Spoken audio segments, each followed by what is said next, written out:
Quantas vezes nós não nos sentimos afogados pelos nossos problemas, pelas nossas preocupações? Quantas vezes a gente sente que, nossa, dessa vez eu não vou dar conta dessa situação, desse problema? A história de Jesus andando sobre as águas, ela vai muito além de um evento miraculoso, extraordinário. Ela vem nos ensinar como passarmos por situações difíceis em nossas vidas.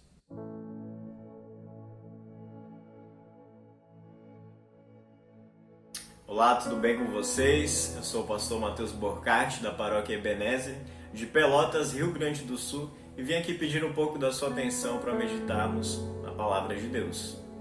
Em nome do Pai, do Filho e do Espírito Santo. Amém. Eu convido vocês nesse momento a confessarmos os nossos pecados através do hino Te Confesso, ó Deus. Te confesso, ó Deus, os pecados meus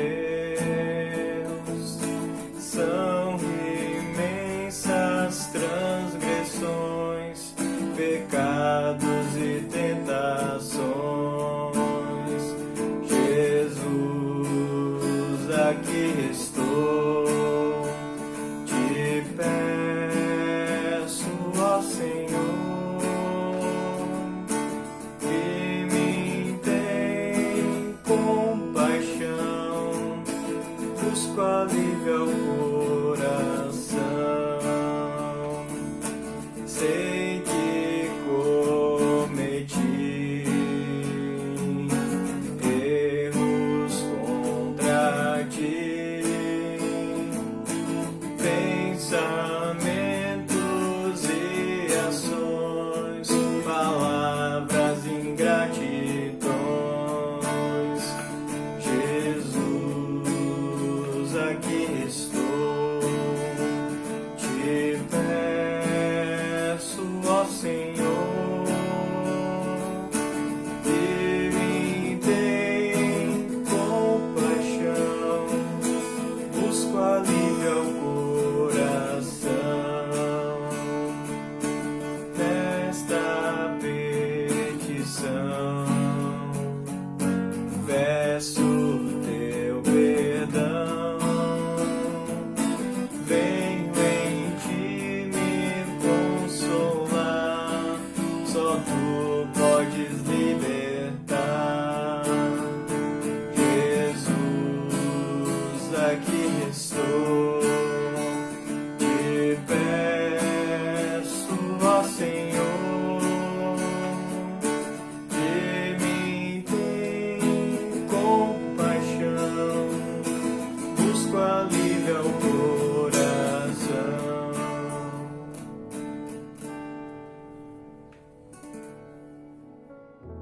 Se através dessa música você pôde confessar os seus pecados a Deus, confessar a Ele a sua culpa, eu tenho a alegria de te anunciar que todos os teus pecados foram perdoados em nome do Pai, do Filho e do Espírito Santo. Vá em paz, que Deus esteja contigo. Nesse momento queremos fazer a leitura do Evangelho de Mateus, capítulo 14, dos versículos 22 até o 33, onde assim está escrito. Logo a seguir, Jesus fez com que os discípulos entrassem no barco e fossem adiante dele para o outro lado, enquanto ele despedia as multidões. E tendo despedido as multidões, ele subiu ao monte, a fim de orar sozinho. Ao cair da tarde, lá estava ele, só. Entretanto, o barco já estava longe, a uma boa distância da terra, açoitado pelas ondas, porque o vento era contrário. De madrugada, Jesus foi até onde eles estavam andando sobre o mar. Os discípulos, porém, vendo-o andar sobre o mar, ficaram apavorados e disseram: "É um fantasma!" E tomados de medo, gritaram. Mas Jesus imediatamente lhes disse: "Coragem, sou eu, não tenham medo." Então Pedro disse: "Se é o Senhor mesmo, mande que eu vá até aí andando sobre as águas." Jesus disse: "Venha." E Pedro, descendo do barco, andou sobre as águas e foi até Jesus. Reparando, porém, na força do vento, teve medo e, começando a afundar, gritou: "Salva-me, Senhor!" E prontamente Jesus, estendendo a mão, o segurou e disse: "Homem de pequena fé, por que você duvidou?" Subindo ambos para o barco, o vento cessou. E os que estavam no barco o adoraram, dizendo: "Verdadeiramente o Senhor é o Filho de Deus." A história de Jesus andando sobre as águas é uma forte marca da sua vida aqui na Terra. Mas eu me pergunto se muitas vezes esse milagre, esse evento extraordinário de andar sobre as águas não acaba ofuscando uma mensagem muito mais importante que está por trás dessa história. Veja bem, Jesus ele não andou sobre as águas para ostentar os seus poderes. Mas ao observarmos essa história, ela parece ter sido friamente calculada para nos trazer um ensino para o nosso dia a dia, para o nosso cotidiano. Se você acha que essa história trata-se apenas de um milagre, você não poderia estar mais precipitado. Se nós analisarmos a ocorrência dessa história no livro de Mateus, veremos que ela acontece logo após Jesus ter multiplicado os pães e os peixes e ter alimentado uma grande multidão. Ou seja, Jesus já tinha deixado mais do que claro de que ele, no mínimo, não era uma pessoa normal, comum. Sendo assim, Jesus andando sobre as águas é um evento que está muito além de apenas um milagre, de apenas mostrar a sua divindade. Por trás dessa história está um grande ensinamento que Jesus queria passar para os seus discípulos, os seus seguidores e também para nós hoje que temos a palavra de Deus. Alguns pontos dessa história merecem ser destacados. Primeiro, que Jesus mandou seus discípulos irem à frente dele.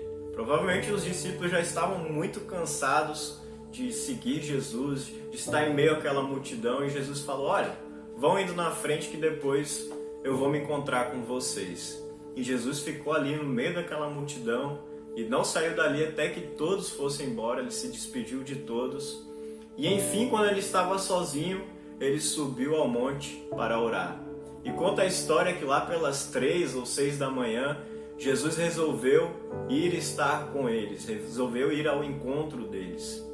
E segundo o livro de João, capítulo 6, versículo 19, o barco já estava aproximadamente uns 5, 6 quilômetros adentro do mar. E os discípulos, eles estavam naquele barco na pior das situações, com um vento contrário, a água batendo forte no barco. Eles provavelmente já estavam molhados com todo aquele vento, com toda aquela água batendo. E olhando ao seu redor, eles viram que uma figura estava se aproximando deles. Eu não sei vocês, mas eu teria pensado a mesma coisa que eles. Cara, é um fantasma? Olha o que é aquilo ali que está vindo. E eles, que já não estavam muito confiantes com aquela situação toda, agora eles encontraram ainda mais um motivo muito maior para ficarem com medo, para temerem. Entretanto, daquela figura que se aproximava da embarcação, eis que surge uma voz que diz: "Coragem, sou eu, não tenham medo." E é impressionante como aquelas palavras de fato encorajaram Pedro, que falou: "Olha, se é o Senhor mesmo, então me chame para que eu vá até o Senhor." E Jesus prontamente disse: "Venha." E Pedro, indo em direção a Jesus, enquanto estava focado nele, ele pôde andar sobre as águas. Mas a Bíblia conta que ao ele perceber o vento, a água batendo forte no barco, ele teve medo e começou a afundar. "Salva-me, Senhor!" Pedro gritou. E prontamente, imediatamente, Jesus lhe estendeu a mão, o segurou firme e o puxou. E disse a Pedro: "Homem de pequena fé, por que você duvidou?" Depois disso, o vento cessou milagrosamente E aqueles discípulos que viram toda aquela cena, eles adoraram a Jesus dizendo: verdadeiramente o Senhor é o Filho de Deus. Vocês percebem como o foco dessa história não está no milagre, mas naquilo que está por trás dessa história? Veja bem, Pedro, ele andou sobre as águas enquanto o seu foco estava em Jesus. Mas a partir do momento em que ele começou a olhar as circunstâncias da vida, daquilo que ele estava vivendo, ele foi tomado pelo medo e aquilo fez com que ele afundasse. E assim, meus amigos, as coisas só podem afundar de verdade. Quantas vezes nós também não nos afundamos quando paramos para olhar somente naquilo que pode dar errado em nossa vida? Quando a gente se foca tão apenas nos problemas que nós temos e não vemos solução para eles. Você muitas vezes não sente que as tempestades da vida vão te engolir, vão te sufocar, vão fazer você perder o chão? Qual a situação que você está passando hoje que é difícil demais, que parece não ter solução? Meus amigos, ainda que os seus problemas estejam te afundando, te afogando, ainda que as suas dúvidas tirem o seu foco de Cristo, faça como Pedro e clame: Senhor, ajuda-me. E a gente sabe, pelo relato do Evangelho, que Jesus prontamente lhe estendeu a mão e o ajudou. Homem de pequena fé, por que você duvidou? Ainda que a nossa fé seja pequena, a gente tem que se lembrar que o nosso Deus é muito grande. E mesmo com essa pequena fé, Ele nos ajuda, Ele nos guia, Ele nos ampara. Mesmo a gente não merecendo a sua ajuda, mesmo a gente não tendo nada a oferecer a Deus, Ele está ali prontamente a nos ajudar em qualquer situação, em qualquer adversidade pela qual estivermos passando. E aqui está o ponto dessa história. Em meio aos nossos problemas, as nossas preocupações, as nossas adversidades, mesmo que muitas vezes a gente perca o foco de Cristo, a gente pode clamar: Senhor, ajuda-me, e a gente tem a certeza de que Ele vai nos ajudar ao seu modo.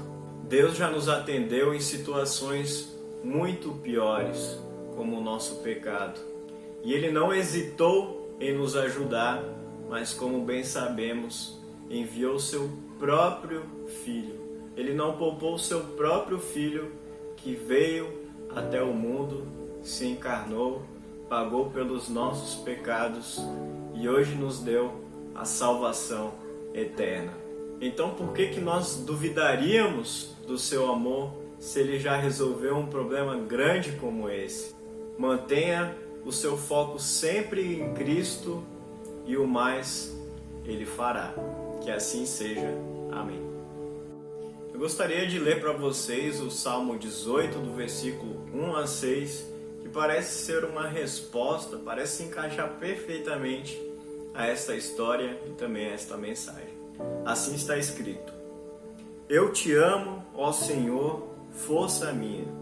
O Senhor é a minha rocha, a minha fortaleza, o meu libertador. O meu Deus, o meu rochedo em que me refugio.